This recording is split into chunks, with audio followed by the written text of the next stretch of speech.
Many Muslims claim that God revealed scientific facts in the Quran long before modern science discovered them. Here are the main ones. Number 1. The Quran describes the fertilization process and embryonic growth before it was known about. This is false. The writings of Aristotle, Hippocrates, Galen and others describes these things long before the Quran, and the Quran is simply drawing on knowledge that is prevalent at the time. In fact, it appears to repeat not only the accuracies of Greek ideas, but their inaccuracies also. The Quran says, "We created man from a drop of mingled fluid." This sounds very much like the germinal fluid that Hippocrates spoke of when writing about male and female reproductive fluids. The Quran also says, "Man is created from a drop emitted, proceeding from between the backbone and the ribs." This description reflects the view of Hippocrates, common in the 5th century, that semen comes from all the fluid of the body and passes through the kidneys on the way to the penis. We now know that it comes from the testicles. It is also worth noting that the Quran always mentions the semen, but nowhere does it mention the female egg or the actual process of fertilization, which one would expect to be in any basic description, if it was known about by the author. The Quran also says, "Then we made the sperm into a clot of congealed blood. Then of that clot we made a lump. Then we made out of that lump bones, and clothed the bones with flesh." This account follows the 4 stages described by Galen, writing around 500 years before Muhammad, and includes his belief that bones were formed before the flesh. Number 2. The Quran describes iron as being sent down from the heavens before it was known that meteors containing iron fell to the earth from outer space. "And we sent down iron in which there lies great force and which has many uses for mankind." Again, this claim is false. It was common knowledge that meteors containing iron fell to earth from space. The ancient Egyptian word for iron was metal of heaven, and the Babylonians had a similar word.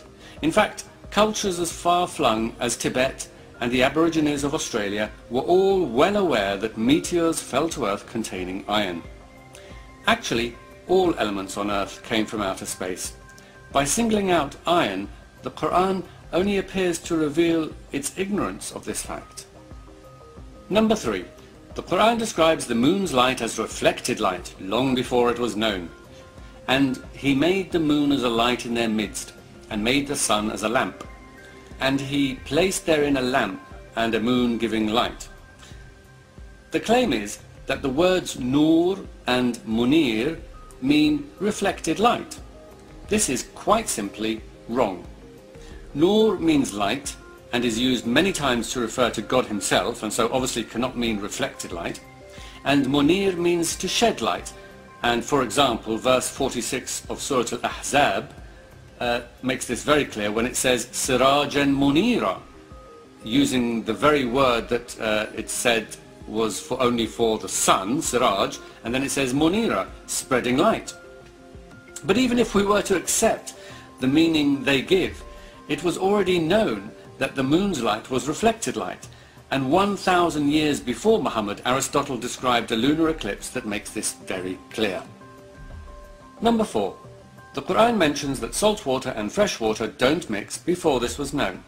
It is he who has let free the 2 bodies of flowing water, one palatable and sweet, and the other salt and bitter. Yet he has made a barrier between them, a partition that it is forbidden to pass. Once again, there are other meanings that could be applied to this verse. However, if we accept the meaning given, it was already known about anyway. And 1,000 years before Muhammad, Aristotle wrote, "The drinkable sweet water then is light, and is all of it drawn up. The salt water is heavy and remains behind." Number 5. The Quran reveals the Big Bang before it was known about. Do not the unbelievers see that the heavens and the earth were one piece before we clove them asunder, and we made every living thing of water? Will they then not believe?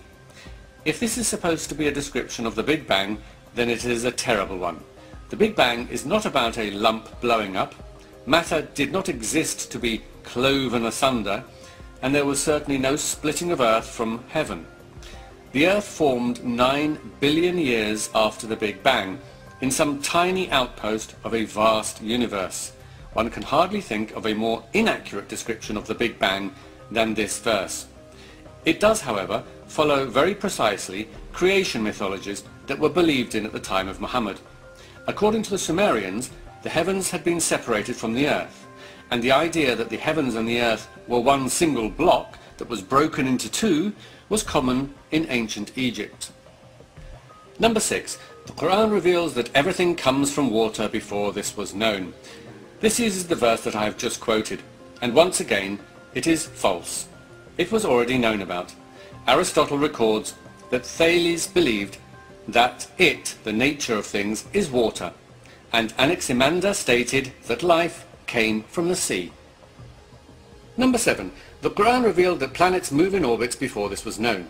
It is he who created the night and the day, and the sun and the moon all swim along each in its rounded course.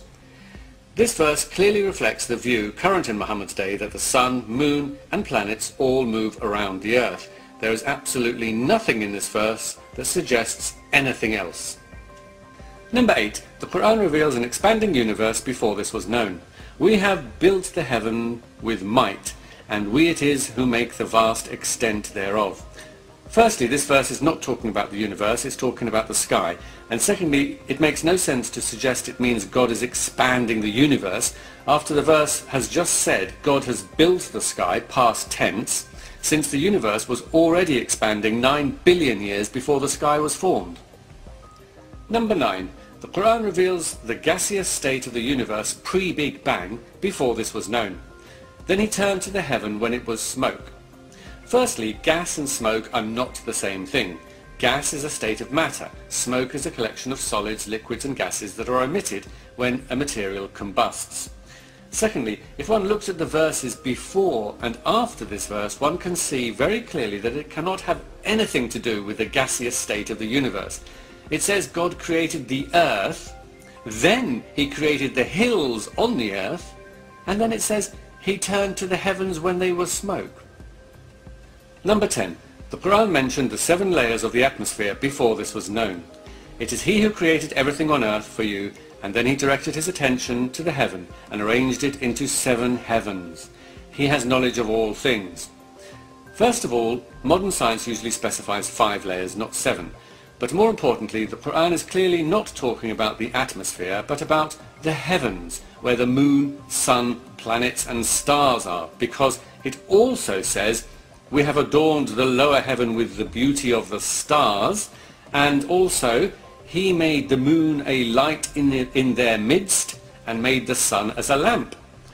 One hardly needs to point out that the stars, sun and moon are nowhere near the Earth's atmosphere. The Quran is clearly talking about the pre-Copernican view of the universe that regarded the Earth as its centre, with the 7 heavens containing the sun, moon, planets and stars around it.